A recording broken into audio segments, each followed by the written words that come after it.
You are listening to the Vibrant Life Podcast, episode 50. The Vibrant Life.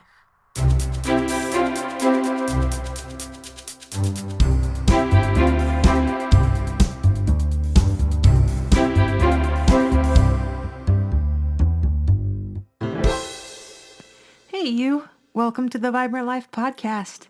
I'm Emily Romrell, and we made it to episode 50, peeps. Can you believe it? It's blown my mind a little bit, and I just want to say how grateful I am to all of you, my friends, for listening to the podcast and showing so much support. I personally have grown so much since we started this adventure together, and it's only the beginning, my friends. There is still so much we can do to learn from and encourage each other. If you're loving the podcast too, please share the show with your friends and family. And it would mean so much if you'd leave a quick review and subscribe on Apple Podcasts or whatever app you love to listen to podcasts on. I'm excited to grow this community of people working every day to live their best lives. And you are a big part of that, my friends. Usually, I do an interview every 10th episode, and that's still the plan. But last month brought some challenges in my life that threw me off my groove a little bit. And it's another reminder that I need to be more prepared for the future because we all know that life is guaranteed to throw curveballs at us. So stay tuned. I definitely have a list of amazing people that I hope to introduce you to eventually. And they all have amazing perspectives on what a vibrant life means. So thanks for your patience, and I can't wait to introduce them to you eventually. However, I am stoked about the topic today. It's an idea that's been marinating in my mind for years now, and I think my thoughts have finally come together at just the right time to share this message with you. So, episode 50 is titled, You're Not A Sissy, and it wasn't until after I wrote the title that a little tingle of joy shivered down my spine, and my inner child grinned back at me thinking, hey, that rhymes. So, episode 50, guys, You're Not A Sissy. Do you ever get frustrated and angry because you find yourself dealing with the same challenges over and over again? I know I do. You make some progress and then, whoops, you slip up and make the same mistake you've made too many times before. Or it might not even be a mistake. Maybe it's just another episode of depression or chronic pain, or maybe a loved one causes you pain that they've caused before. That's a pattern. Usually, life is made up of an individualized blend of these challenges for each of us, right? There are so many nights that I get on my knees to pray, and I find myself thinking, and sometimes even saying in my prayers, here we go again, Heavenly Father. Sometimes I feel embarrassed and frustrated, and I almost don't even want to pray about the same things again. Have you ever been there? It's a tough spot sometimes. However, I do find comfort in the knowledge that Heavenly Father loves each of us perfectly.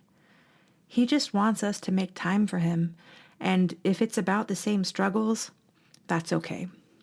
I remember a few years ago, I had started therapy again, and I told my counselor that I felt like Sisyphus, that guy in Greek mythology that was doomed to push a boulder up the mountain for eternity. He'd get nearly to the top and the boulder would roll back down to the bottom again, forcing him to start over. And when you feel like that, your efforts seem futile and life can get pretty bleak. Let's take a quick look at the story of Sisyphus. In Greek mythology, he was a king, and although he was known for his cunning and had a brilliant mind, Sisyphus wasn't a nice guy. He ruled as a tyrant. A couple of fun facts, though. Sisyphus is credited with founding the Isthmian Games. I hope I pronounced that right. Basically, it was the Olympics, right, with sporting and musical competitions that were dedicated to the Greek god Poseidon. So that's cool. And in some later accounts, Sisyphus is also noted as the father of Odysseus, who is one of the most famous heroes of legend in Greek mythology, right? The Odyssey. If you haven't read the Odyssey or checked it out, you should. It's definitely a great story. Anyway, Sisyphus, like many of us, was terrified of death. So he came up with a plan.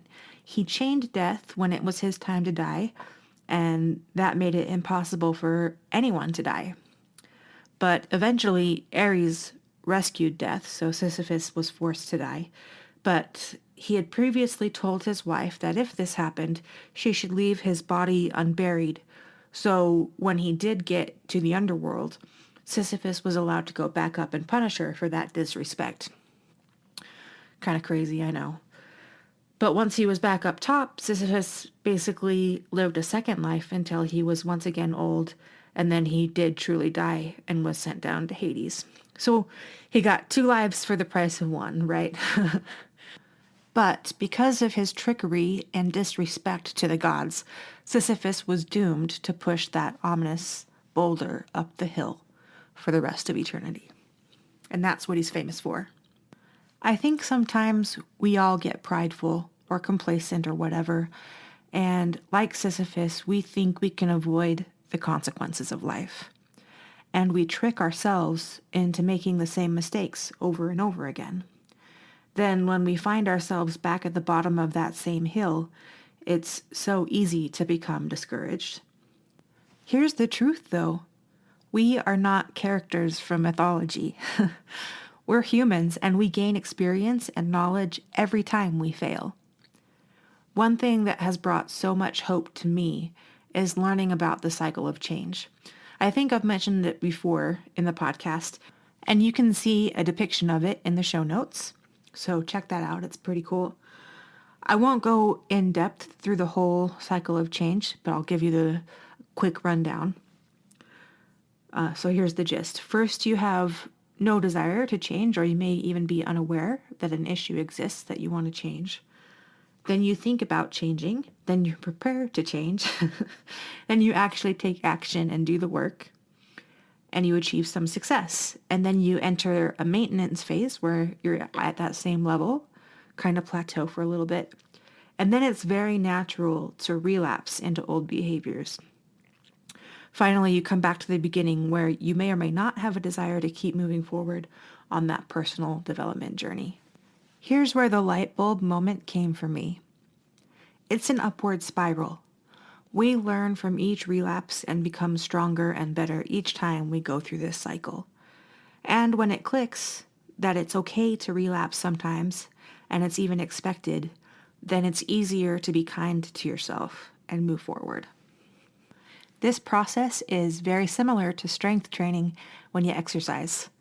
You lift weights and push yourself, and little by little, you become stronger, right? We are not stuck climbing the same hill over and over again either. Life is full of ups and downs, mountains and valleys, and it's up to us whether we move forward along the road. But we are on a road, not a treadmill or an escalator or a legendary hill. How much ground we cover is entirely our choice. When I was a kid, being called a sissy was one of the worst insults. Even as children, we want to be considered brave and strong. Maybe especially as kids, right? It's built into us. We want to be the heroes in our own stories. And sadly, when you're young, other kids can be cruel. They often point out weaknesses that stay with us into adulthood. That feeling of being a sissy is not fun, peeps, is it? Overcoming limiting beliefs from our childhood can be difficult. And when we're stuck in those limiting beliefs, you might even say we're channeling our own metaphorical Sisyphus. We're pushing individual boulders up steep hills, and it makes life so heavy. Here's the good news, though. Lifting heavy things makes us strong. And some more good news. You are a capable, beautiful human being, and you can choose to set heavy things down when you're tired. Or if those things you're carrying don't serve you anymore, let them go. A burden is only a burden because of the way you choose to carry it. And I'm not saying it's easy to let things go. I'm working on all of this stuff myself, guys. And the truth is, it's hard work. It takes practice. But you don't make changes in your life instantly. It's a process. It's a cycle of change. There's a reason that I keep my podcast episodes short. They usually run between 10 to 15 minutes. Some are a little bit longer. But I believe key concepts sink in easier when you keep things simple and concise.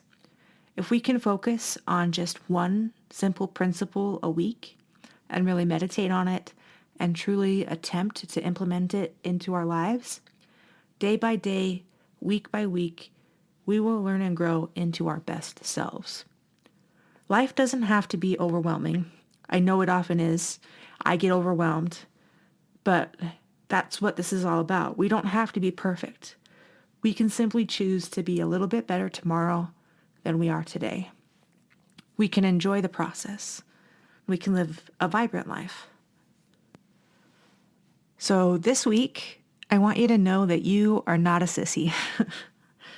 You are not a mythological Sisyphus doomed to push a meaningless boulder up a hill forever. You have the power in the choices you make every day. I want you to know that it's okay if you make mistakes or you relapse. Setbacks are expected. But every challenge you face is a stepping stone that will bring you closer to fulfilling your potential. I want you to know that I believe in you. I know maybe I don't know you, but that's the whole purpose of the Vibrant Life podcast. We're all connected and we're all in this together for 50 more episodes and beyond. Thank you for choosing to spend a few minutes of your week with me. It means a lot. I hope you feel encouraged to make some small changes that will make a big difference in your life. And I hope you feel empowered to let unnecessary things go when they get heavy. You can be the hero in your story, and you can live a vibrant life. Take care, my friends. I hope you have a fabulous week, and we'll see you next time.